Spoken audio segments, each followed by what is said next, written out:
ಎಲ್ಲರಿಗೂ ನಮಸ್ಕಾರ. ಪ್ರಜಾಕಿರಣಕ್ಕೆ ಸ್ವಾಗತ. ಬಹಳ ಮುಖ್ಯವಾದಂತಹ ಸುದ್ದಿ ನಿಮ್ಗಾಗಿ. ಬಿ ಖಾತೆ ಇರುವ ನಿಮ್ಮ ಆಸ್ತಿಯನ್ನ ಎ ಖಾತೆಗೆ ಮಾಡಿಸ್ಕೊಳ್ಳೋದಕ್ಕೆ ಜಿಬಿಎ ನೀಡಿರುವಂತಹ ವಿಶೇಷ ಆಫರ್ಗಳು ಇದೇ ಆಗಸ್ಟ್ 23ಕ್ಕೆ ಮುಗಿಯಲಿದೆ.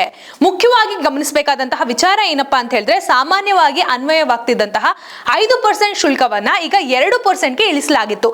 ಈ ವಿಶೇಷ ಆಫರ್ ಕೇವಲ ಆಗಸ್ಟ್ 23ರವರೆಗೆ ಮಾತ್ರ ಇತ್ತು. ಈ ಒಂದು ವಾರದಲ್ಲೇ ಈ ಒಂದು ಗಡುವು ಮುಕ್ತಾಯ ಆಗ್ತಿದೆ.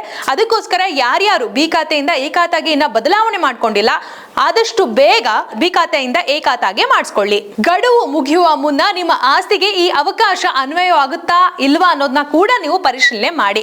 ಯಾಕಂದ್ರೆ ಕೆಲವೊಂದು ಖಾತೆಗಳು ಬಿ ಖಾತೆಯಿಂದ ಎ ಖಾತೆಗೆ ಆಗೋದಿಲ್ಲ. ದಾಖಲಾತಿಗಳು ಸರಿಯಾಗಿ ಇಲ್ಲದೆ ಹೋದ್ರೆ ಎ ಖಾತೆ ಆಗೋದಿಲ್ಲ. ಅದಕ್ಕೋಸ್ಕರ ಪೂರ್ಣ ಪ್ರಮಾಣದಲ್ಲಿ ನಿಮ್ಮ ದಾಖಲಾತಿಗಳನ್ನ ತೆಗೆದುಕೊಂಡು ಹೋಗಿ ಬಿ ಖಾತೆಯಿಂದ ಎ ಖಾತೆಗೆ ನೀವು ಟ್ರಾನ್ಸ್ಫರ್ ಮಾಡಿಸ್ಕೊಳ್ಬಹುದು. ಏನು ಗಡುವು ಮುಗಿತು, ಪ್ರತಿ ಸಲ ಸರ್ಕಾರ ಏನ್ ಮಾಡುತ್ತೆ, ಗಡುವನ್ನ ಮತ್ತೆ ಮುಂದೆ ಮಾಡುತ್ತೆ ಅಂತ ಹೇಳಿ ಎಷ್ಟೊಂದು ಜನಕ್ಕೆ ಊಹಾಪೋಹಗಳಿದೆ. ಆದ್ರೆ ಈ ರಿಯಾಯಿತಿ ಮತ್ತೆ ಮುಂದುವರಿಯುತ್ತಾ, ಅದು ಸರಿಯಾಗಿ ಖಚಿತವಾಗಿಲ್ಲ.